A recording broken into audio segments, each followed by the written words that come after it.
It's time to rock your midlife with Dr. Ellen Albertson. Are you ready to get real, break through, and learn how to make your midlife the best time of your life? Take on those life challenges and turn them into opportunities? Let's rock. Here's Dr. Ellen. Hey, everybody. Welcome to Rock Your Midlife. I'm Dr. Ellen, the Midlife Whisperer, and I am so delighted that you are with me today. If this is your first time, welcome. And if you're coming back, welcome. We have some people as far away as Japan, which I was so excited to read that. We also have folks from the Netherlands. So I'm amazed that women from all over the world are looking for ways to rock your midlife. Hey, if you want to get in touch with me, just go to themidlifewhisperer.com. That's themidlifewhisperer.com. And I would love to know what you think about the show. So leave me a review on your favorite podcast platform. Well, today is going to be a really important show. We are going to talk about a problem that is ubiquitous for midlife women, but we're also going to provide you with amazing solutions.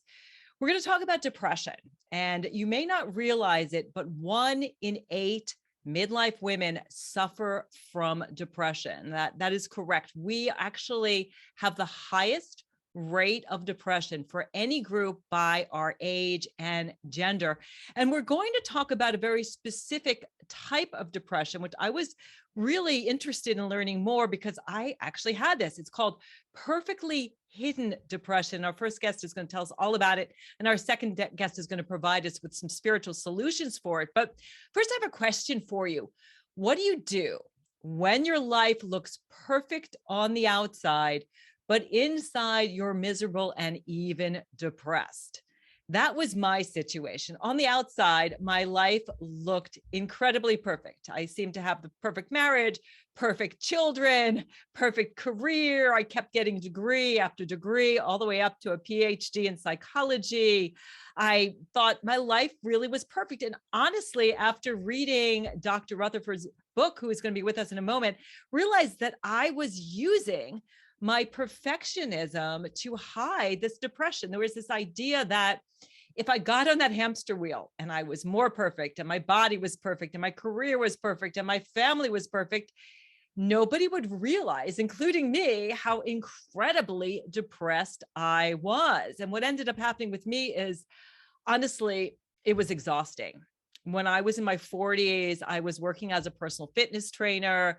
I had negative body image. I had eating disorders. I was working out 4 to 6 hours a day with all of my clients, running myself ragged, destroying my thyroid gland. And really, I felt like, for me anyway, depression was like this giant stop sign, which I think it is for a lot of midlife women. When we're trying to do everything perfect, we're taking care of everybody else, we are overwhelmed and borderline burnt out, depression is a forced stop. And that's really what happened to me. I realized, my gosh, something is wrong. And I think my primary recommended that I go to a psychiatrist. And I sat down in his office and told him what was going on. And he looked at me and my family history. And he said, "Hey, Ellen, you've got depression." And I was kind of relieved. I mean, in my mind, again, with this perfection, I was like, I could outwit depression, right? Depression happened to other people. Mental health issues were not okay in my mind. And thank God this is changing. We're talking about it. But for me, at that moment, that was a real relief for someone to look at me and say, you've got an illness, you can't outwit this. And what happened with me is that my psychiatrist prescribed antidepressants, and I do recommend them for a lot of people. That's one of many steps initially that really works. So I started taking an SSRI, a selective serotonin reuptake inhibitor. I also got some therapy, did that for a couple of years, and then I discovered self-compassion, which was so interesting because with self-compassion, we're not on this perfectionist trap. We get off the self-esteem perfectionist trap of always trying to do more, be better, judging ourselves. And instead, we simply start to love ourselves exactly as we are, warts and all. And boy, did I have warts. And I have to say, as I am navigating the breast cancer horizon, self-compassion and letting go of the perfectionism has been so powerful, because right now I I just want to be joyful and as high vibe as I can as I am facing my treatment. So I'm here to tell you, if you are experiencing depression, and I know Dr. Rutherford is going to give us a better definition of it, but really, if you are going for days and weeks of really struggling with even getting out of bed and feeling happy and just not feeling like yourself, if you're blue for days on end, I recommend talk to somebody, talk to a therapist, a psychiatrist, your primary care physician, because depression is an illness. And again, it affects millions and millions of midlife women. We aren't sure if it's the hormones that are causing it or some of the side effects of perimenopause, but I know that it's very painful and you really, it's okay and you can get help. So I'm here to say, get a diagnosis, meds, therapy, meditation, self-compassion. There is so much that you can do. And we're going to really dive in right now and talk to Dr. Margaret Robinson Rutherford.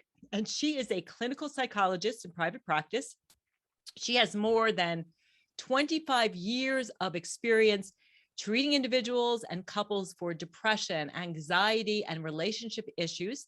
She also offers her compassionate and common sense therapeutic style to the general public through her popular blog and podcasts, with the goal of decreasing the stigma around psychological treatment. Her podcasts and shows on, and she's coined this phrase, perfectly hidden depression, PhD, have reached thousands as she sheds light on the overlooked presentation of disease. And she has written a wonderful book, which is also called Perfectly Hidden Depression: How to Break Free from the Perfectionism That Masks Your Depression. So delighted to welcome you to Rock Your Midlife. Thank you, Ellen. I'm delighted to be here, and I do want to jump in real quickly and say there's a distinction between what our culture calls high functioning depression or smiling depression, which is someone who may really want to look in control and may be able to slap a smile on her face, get out of that bed that she doesn't want to get into, but she knows she's depressed. She may be in therapy, she may be on medication, but she recognizes there's something wrong. And perfectly hidden depression, how I've tried to identify it and discern it or make it distinct from high functioning depression, is that often that camouflage that you so aptly described a couple of minutes ago may even be unconscious.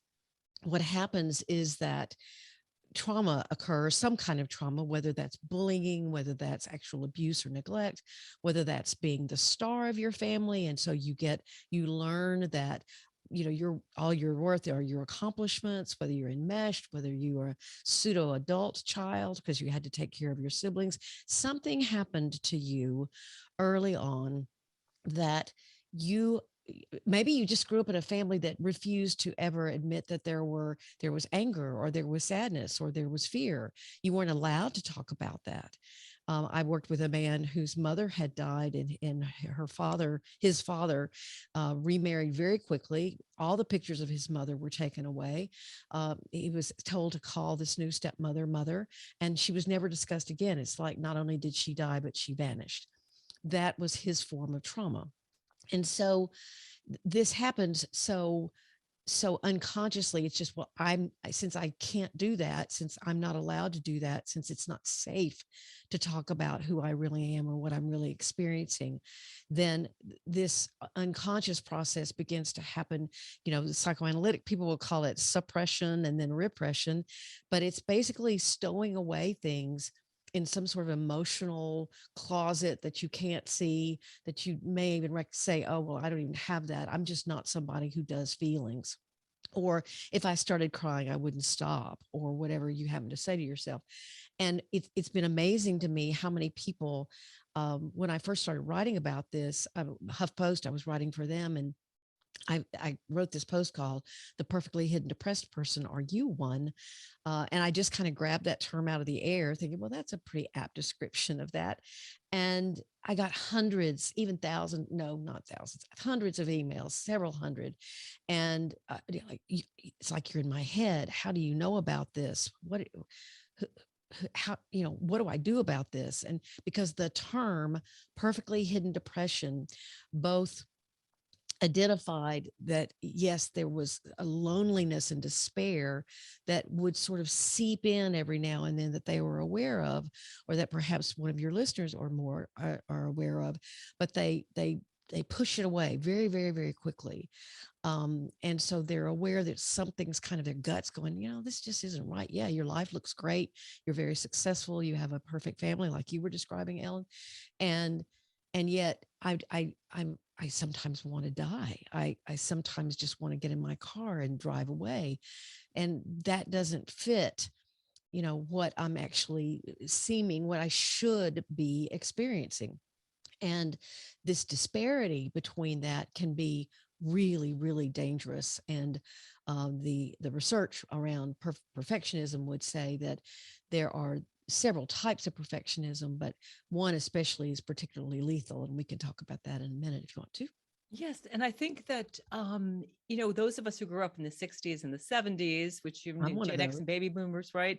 I think we grew up where we didn't talk about emotions. It was sort of that I grew up, 50s mentality where everything was supposed to be great and wonderful. And you were just get good grades, get in the right college. I mean, that's what happiness was about. We never, ever talked about emotions. And I know when I was in high school, I was awarded most serious. I was a depressed kid, but it was okay. I'm serious. I didn't smile. I wasn't joyful. My sort of the childhood joy just evaporated as I became a teenager. And I think we weren't taught on how to work productively with emotions. That's why I love self-compassion so much, because it's an emotional regulatory technique. If you are listening, your emotions are there to give you information. All your emotions are valuable. I think we were taught that it's good to be happy, joyful, gratitude, but God forbid you should grieve, be sad, feel any kind of resentment, any other of those difficult emotions. And so depression is like, it's depressed. You're pushing those emotions down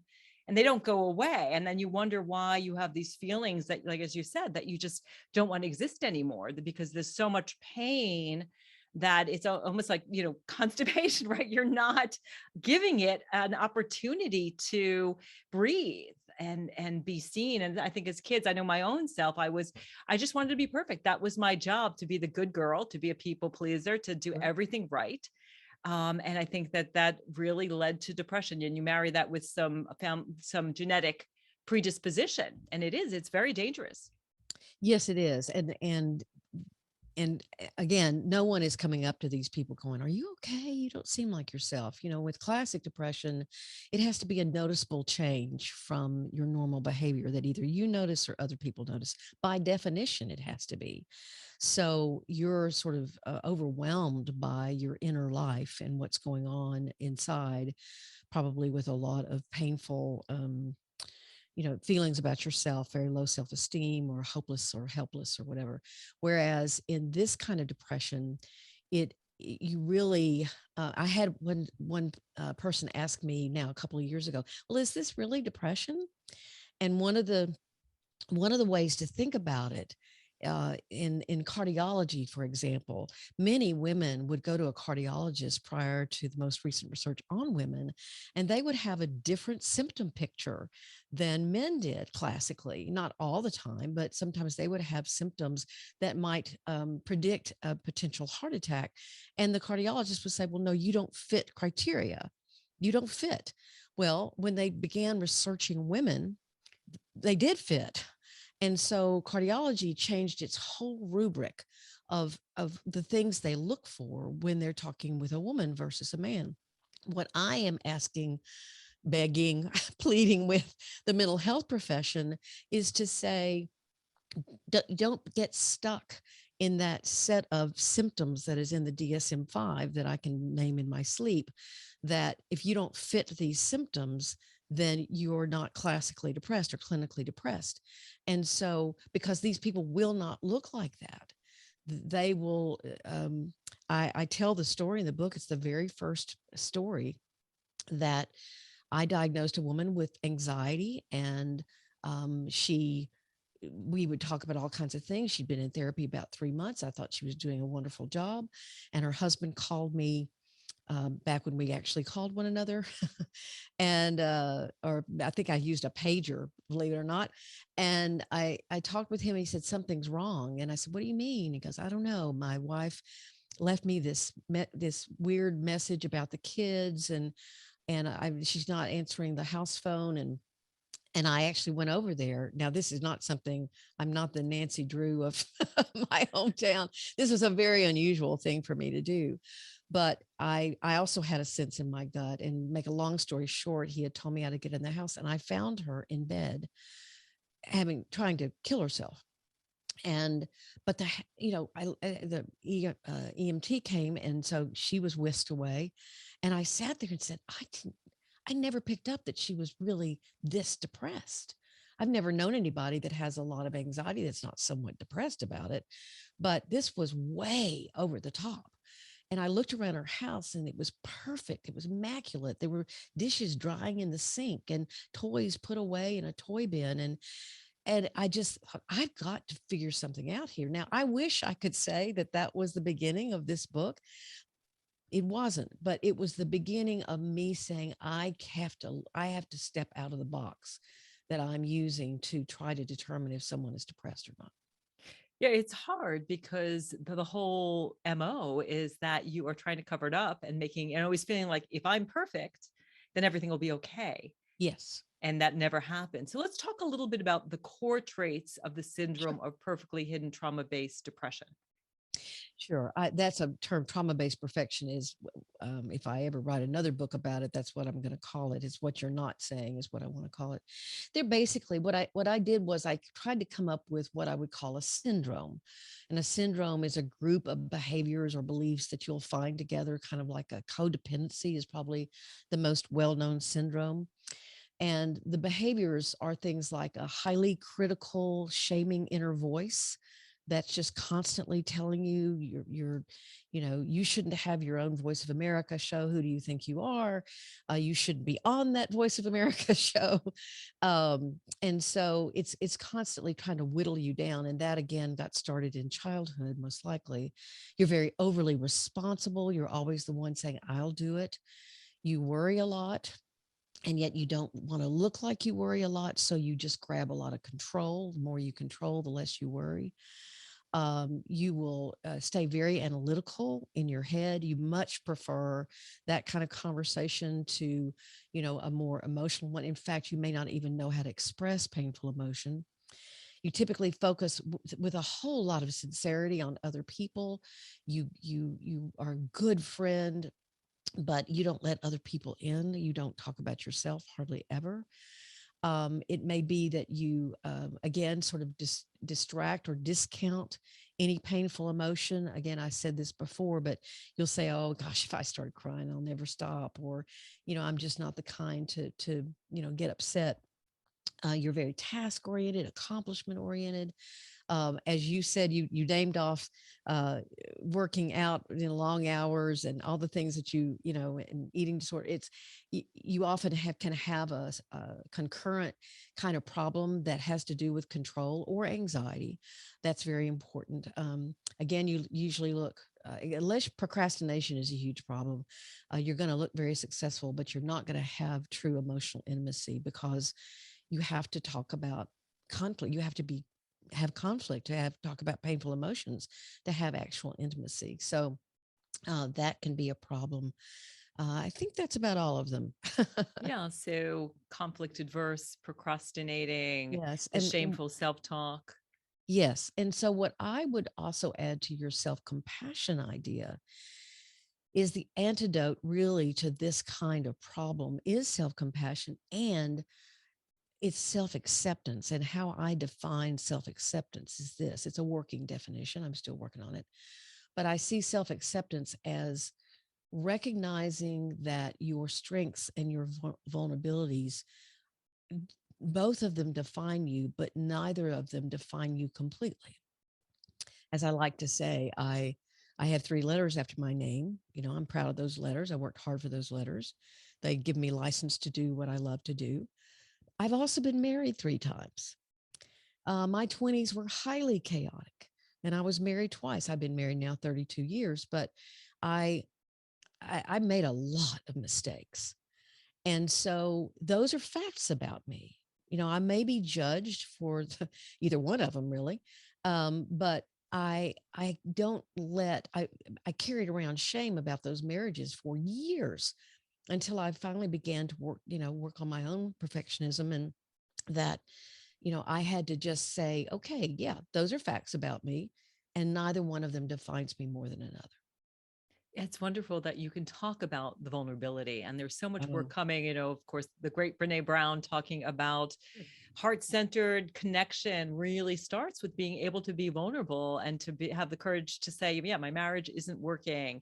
The way I'm relating to my body isn't working. This being on a treadmill, I think we also have this hustle culture, which is constantly telling us, do more, be more, work harder. And we also have a culture now where people are burnt out. it's interesting you mentioned a treadmill. I'll go back to what I was saying a few minutes ago. The most lethal, and by what I mean by that is that the most the type of perfectionism that is most likely to lead to suicidal thoughts. And again, if anybody has, I mean, this is a trigger, please be careful listening. But it is this what's called socially prescribed perfectionism, and what that means is it's not expecting yourself to be perfect. It's not necessarily expecting other people to be perfect, which is the two other kinds. It is it is this incredible need and desire and drive and pressure to fulfill other people's expectations. It doesn't matter if it's your child's teachers, your spouses, your partners, your friends, your bosses. If there's an expectation out there, you have to not only meet it, but exceed it. And the treadmill reference is about it's like you're on a treadmill and you don't have any control over the incline or the speed. And so, and the better you get at meeting that and doing it, and oh, look, she's doing it, she's doing it, she's doing it, then the more that incline and speed can change and speed up. And so you are constantly, the mantra, Gordon Flett, who's a wonderful researcher, calls it, he says, it's the better you do, the better you're expected to do. And think about that for a second. I mean, that is a pressure cooker. Have you ever heard somebody who in your community, they led a great fundraiser, and say they made $50,000 for this nonprofit or something. And what do people come up to them and say? We want you to do this next year and we'll make even more money. Boom. And so they get hooked into this. Well, I guess so. Well, you sure, I'll do it. Um, it can be obviously there are a lot of reasons for this, and that pertains to whatever caused the trauma. I have a patient right now whose mother had, I mean, some of the worst OCD symptoms I've ever heard. And this woman really didn't have her own life. And she certainly deals with this. She looks bubbly and happy to the entire community. And then she has this need to be busy constantly and is always volunteering for this. And she is beginning to realize how much of a distraction, because she doesn't want to face how painful it was to be her as a child and have to, she didn't even sleep in her own bed because she would never make it up, where her mother would okay it. So she and her brother slept on sofas. So anyway, it's this, or the ground. So it's you have a lot of things in your childhood that if you don't want or don't know how to deal with them, then they can come across like you're just staying very, very busy, and you've got all this responsibility, whereas you've still got this voice of shame. And that's what, people will say, well, isn't perfectionism good? I mean, is there any type? And sure, there's constructive perfectionism. It's great. But that's fueled by generosity and creativity and meaning and things that are spirituality, things that are your value system. And so you work very hard at them. Whereas destructive perfectionism is all about the accomplishment. It's like going on a hike, and you don't notice the hike. You notice whether you're making, is my time good? Is my, am I going to reach my destination in a meaningful or apt, not meaningful, in a successful way? And that's what you focus on. And it is a tremendously lonely way to feel. Yeah, and the way I express it myself, and I see it with my clients I work with now, is so much in eating disorders and negative Yes. body image. this idea that, if I lose weight, it feels like the weight loss is concrete. Instead of focusing on the deep problems, healing that childhood and realizing that your 6-year-old is driving the ship right now. You Mhm. focus on, well, if I lose the 10 pounds, well, that's my problem. If I have the perfect body, then everything will fall in place. And for me anyway, and from my clients, it felt like something that was very concrete instead of looking at what was wrong with my marriage and this perfectionism and workaholism and all of these things. It was like, okay, I'll just focus on, I feel fat, so I'll make a difference in that piece instead of looking at the whole, what's really, really at the root of everything. So let's talk a little bit. We have a few minutes left to talk about healing. What are the 5 stages of healing that can lead to greater self-acceptance and self-compassion? Sure. The funny story here is that my publisher said, well, we want the book to include healing strategies. I said, okay. And they said, and you've got 2 weeks. I said, 2 weeks. All right. That should be easy. But really, first, you have to become conscious that your perfectionism is a problem because it can be your best friend, just like anorexia is. Perfectionism, well, I can always count on it. So you have to see and accept that it's problematic in your life. The second step, that's consciousness. The second step is commitment. You don't want this to be something else you have to do perfectly, one thing. You also don't want to try to do things that are too hard. You have to start simple. And this commitment issue, again, it's like taking off your armor in the midst of battle. This is something that you're in the middle of living your life. What do you mean I'm supposed to not volunteer as much? What do you mean I'm supposed to make time for myself? What in the heck do you mean? I can't, people count on me, I'm Dr. Rutherford, or I'm the manager of the hotel, or I'm president of this organization. How can I possibly shift any of that? You're crazy. The third one is looking at and confronting some of the negative self beliefs that you have and the rules and that you're following. Some of them can be somewhat small and even trite feeling, but often we are really, as I used this phrase before, kind of boxed into you should, you ought, you must never, you must always, that kind of thing. I'm from the South, so there was a way to look and there was a way to act, and I'm not in that box anymore, which I really like. It's shooting on yourself is what I like to call it. That's right. And then there's the emotional part of it, which is you're trying to join and connect with those emotions. That's a very difficult process. So I use what's called a trauma timeline. That again, don't jump into this because it's really hard to do. And if you have severe trauma in your history, you should always do this work with a therapist who is trained in trauma. But you go back and you think, what are the things that happened to me when I was 2 or 6 or 10 or 14 that were both good and that were potentially positive in my life and which was destructive? So anyway, and then the last one is change. You've got to make some behavioral changes, and that's where you get your hope. And I love that you ended with hope, because Oh, there yeah. really is hope. And as someone who has healed from a lot of trauma, and trauma doesn't mean that you have to be a veteran and you're here, the car backfires and you duck and cover. Really, it can be all kinds of things. So thank you so much for sharing your wisdom. We're going to take a break. And when we get back, we're going to be talking a little bit about spiritual solutions, about how connecting with your spirit, developing a spiritual practice can really help you to heal yourself. You're listening to Rock Your Midlife. I'm Dr. Ellen, the Midlife Whisperer. We'll be right back. You're clear. 5788. That's 866-472-5788. Now back to the show. Here again is Dr. Ellen, the Midlife Whisperer. Welcome back to Rock Your Midlife. I am so happy that you are here. I want to let you know that the show is sponsored by theoptimal.me. For the midlifer who wants to feel younger, stay active, independent, and energetic without pain or injury, and feel confident that this phase of life is their best yet.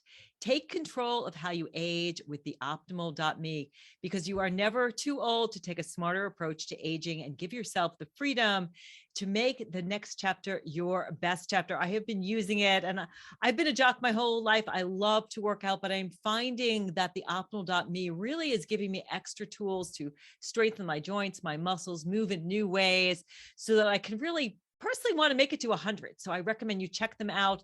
You can get the first 30 days for free. It's theoptimal.me. And I am excited to welcome our next guest.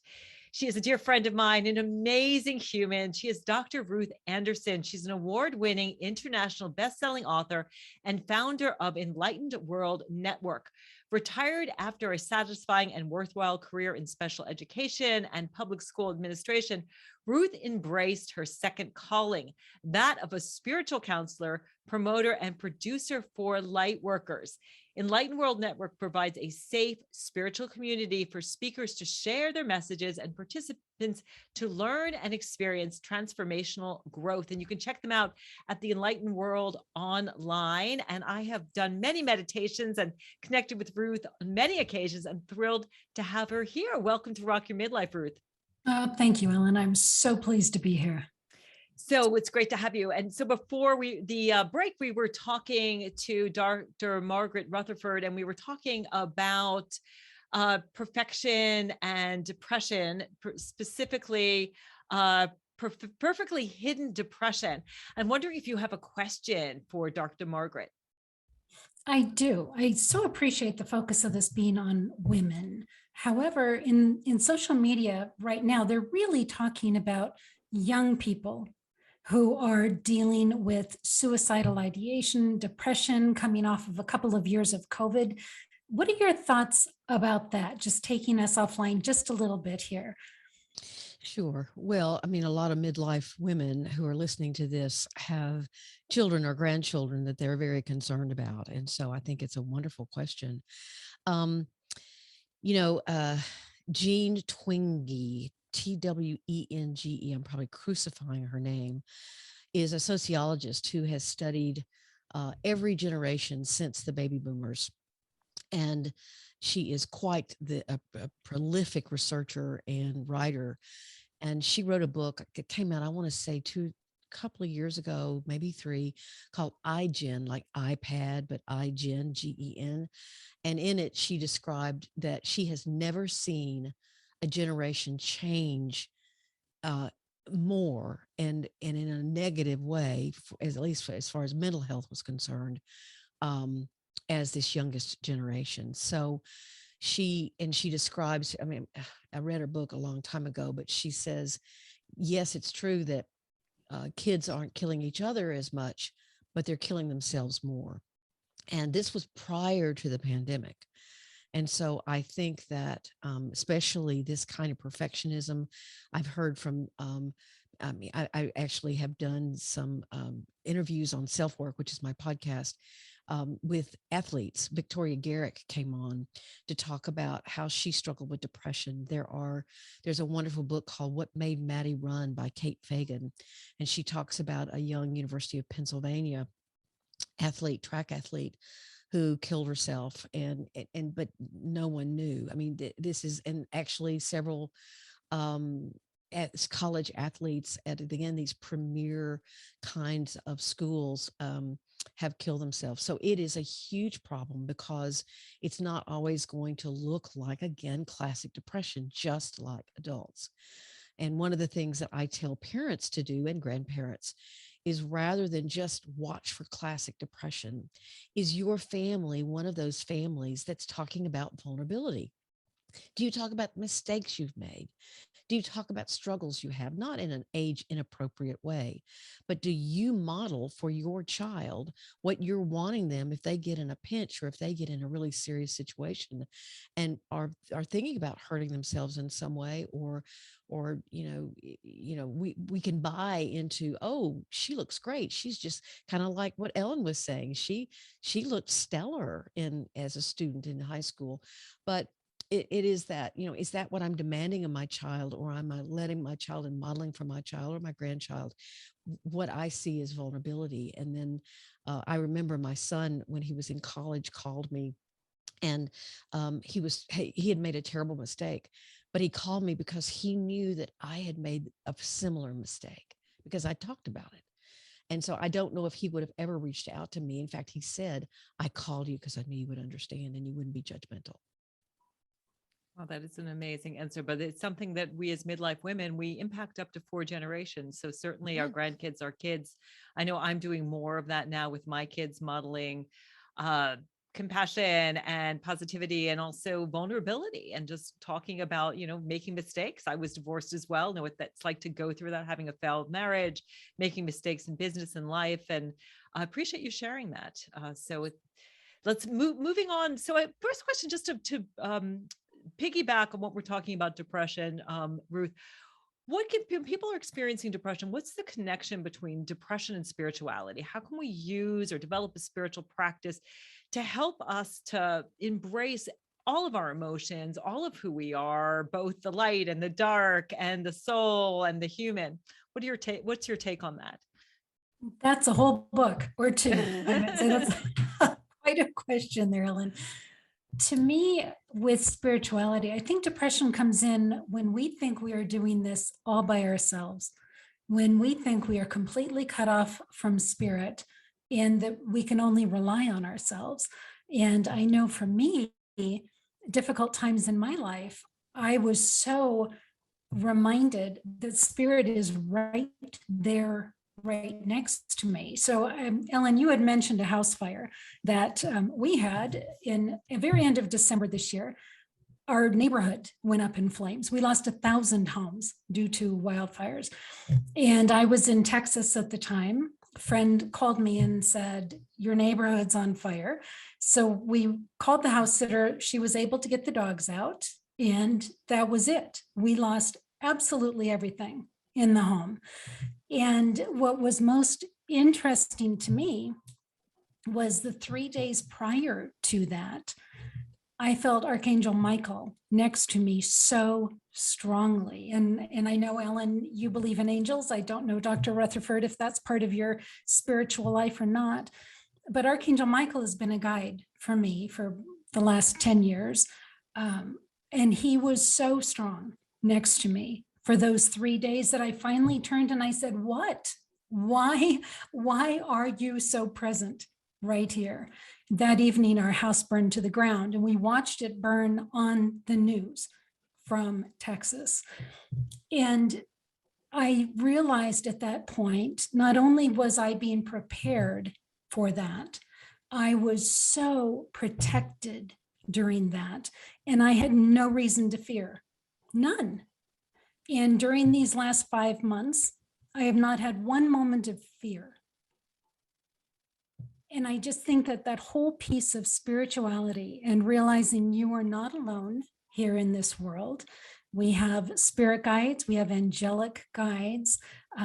I work with the Christ consciousness.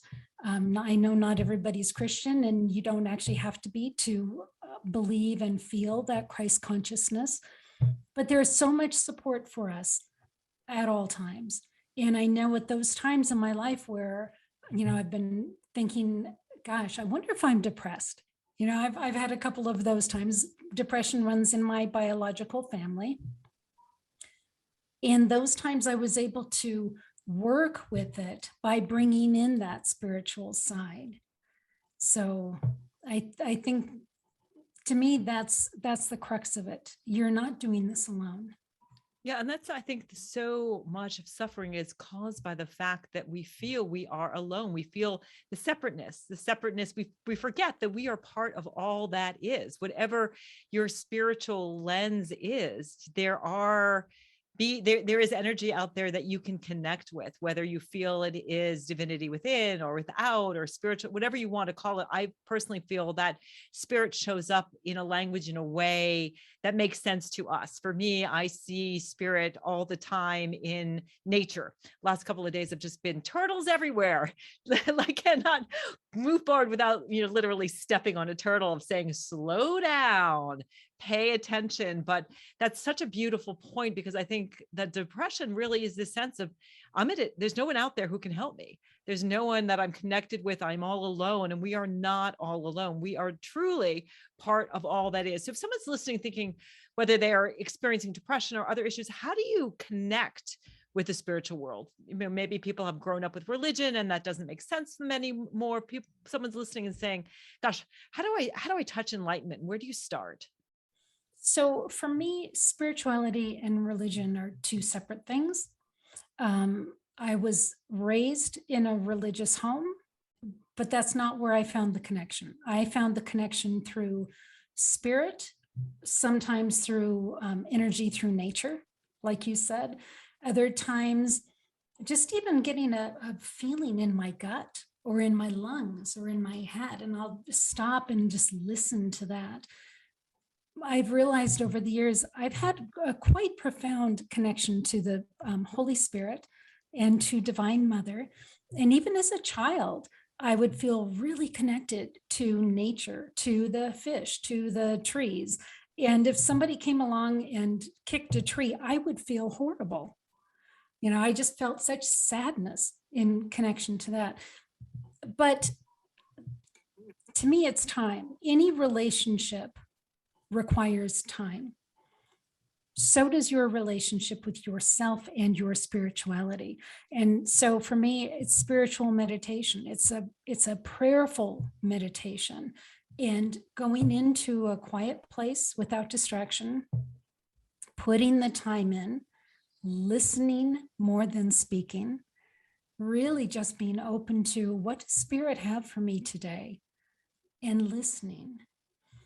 And that has become so important to me that for Enlightened World Network, we provide a meditation time every day. We're on our third year of doing that every day. And Ellen has been on once a month for the last year and a half. But it's spending that time to go inward and go upward and listen to what Spirit has. And those messages make all the rest of this on the 3D realm kind of make sense, or it helps you put it into perspective in a different way. Yeah, that's really powerful for me.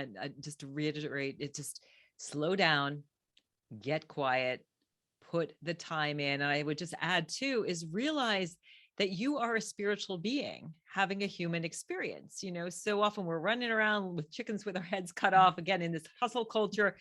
And also turning off the damn screens. I know that, we're here online doing this podcast radio show, but the screen just sucks in your consciousness. I mean, it's a wonderful way to connect and get meditations. And there's things like the Light and World Network and the Calm app and so many incredible resources.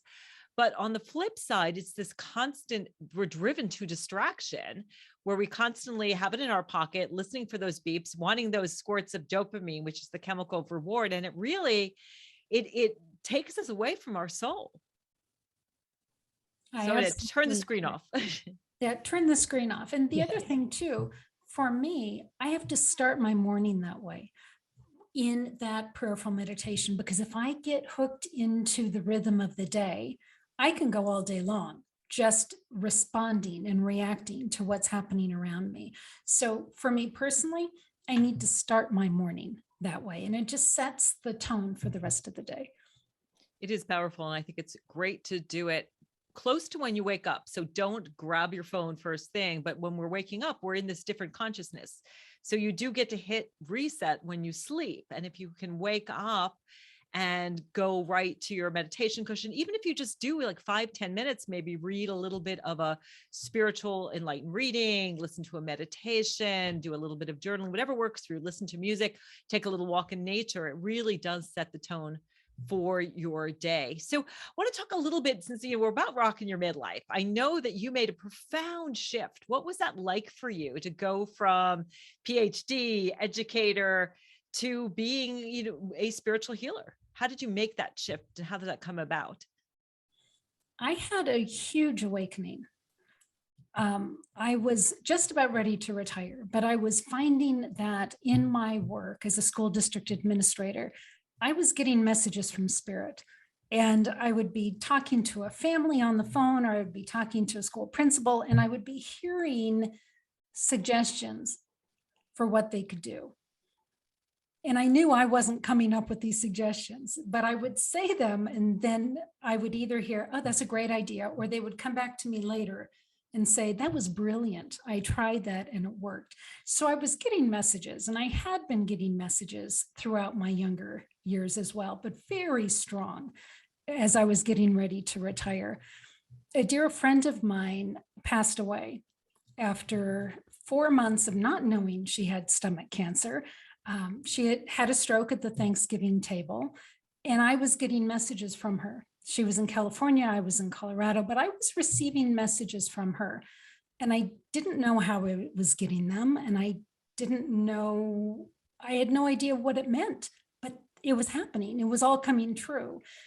So when she passed, she showed up in spirit to me many times. She helped me plan her celebration of life, down to the songs, down to the font on the brochure. It was the craziest, fabulous experience I had ever had.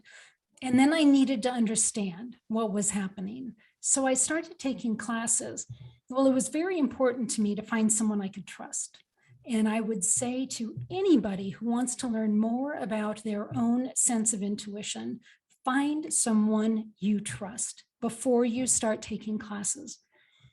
I took 3 years of classes, became a reverend while I was at it, and really learned to listen to spirit, coming to me in the form of Archangel Michael and Divine Mother and Archangel Raphael, to be really precise there.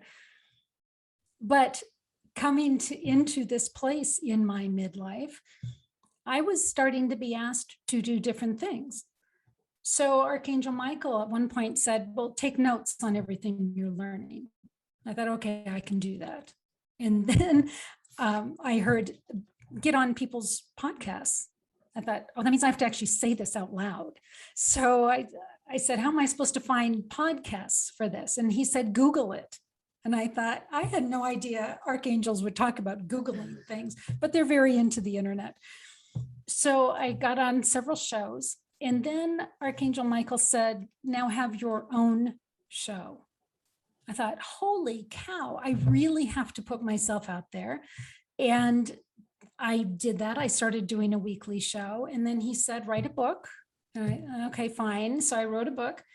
And then a year later, I heard, okay, write another book. No, not really, write two. So I was writing 2 books at the same time, and it was all lessons from spirit. And so I have been asked to do many things, creating an enlightened world network. Never was that in my realm of thinking, but here it is. So no, it's an amazing tale for how we can all transform it. Midlife really, I think, is the time where, we're done raising kids. We know ourselves well. It's time to really deepen into that wisdom. When you hear voices, you actually hear voices. Let's describe a little bit of what that sounds like. So sounds like a regular voice, like we're speaking to each other now, or what is that like? Sometimes it's a voice, sometimes it's a feeling. Sometimes I'll feel something in my body and I'll say, wait a second, my chest wasn't feeling like that a minute ago. What am I supposed to gain from this feeling that I'm getting? And then I will either see something or hear something. So it's hitting me from all different senses, actually. Ellen, would you mind if I ask a question? Yeah, no, go right ahead. I would go love right ahead. to. I want to go back a little bit to what you were talking about, Ruth, about the fire and your house being destroyed. How do you mix the fact that I'm sure you grieved with feeling like, what am I trying to learn from this, or about your spiritual awakening? I mean, I think that some people think, well, if I'm spiritual enough, I'm not supposed to grieve. I'm not supposed to be angry. I'm not supposed to be confused or whatever. And so I would love for you to talk about that a little bit. Absolutely. There was grief. Absolutely. And I asked Archangel Michael, did I have to lose my house for my own spiritual growth? And the answer was no. Thank God, because I couldn't have handled that if the answer had been yes. Absolutely, there was grief, but I didn't go through it alone. And part of that spiritual perspective is, how fortunate am I? We lost everything we owned. We had our health. We had our dogs. We had friends that said, come stay at our house. We lost our stuff. We didn't lose our memories. We didn't lose those we loved. I think, if anything, the kids learned resilience in a way that they couldn't have even fathomed. And we also realized how incredibly grateful and lucky we are. It does help you to understand what is truly important in life, that all of those things that we spend so much time striving for, we can get those things back, but the things that really matter, each other and your health and those you love and the dogs, really were preserved. And, in terms of grief, you think about so many, the greatest spiritual teachers, Jesus, the Buddha, the Dalai Lama, Mother Teresa. I mean, these people cry. Jesus is up on the cross going, I don't like this. This sucks. I don't want to be here. So you're not any less of a spiritual being if you have these feelings. I think so much of spirituality is understanding how to heal and deal when you're grieving, when you're sad, when you have loss. And that really, I think, deepens who we are. Would you agree? I do think that. Absolutely.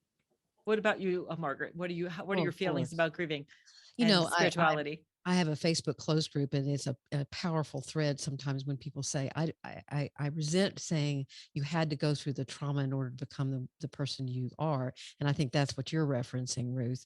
You didn't have to go through that trauma, but you did go through the trauma, and you are managing it and healing from it. And that does have its affirmation and its own wisdom.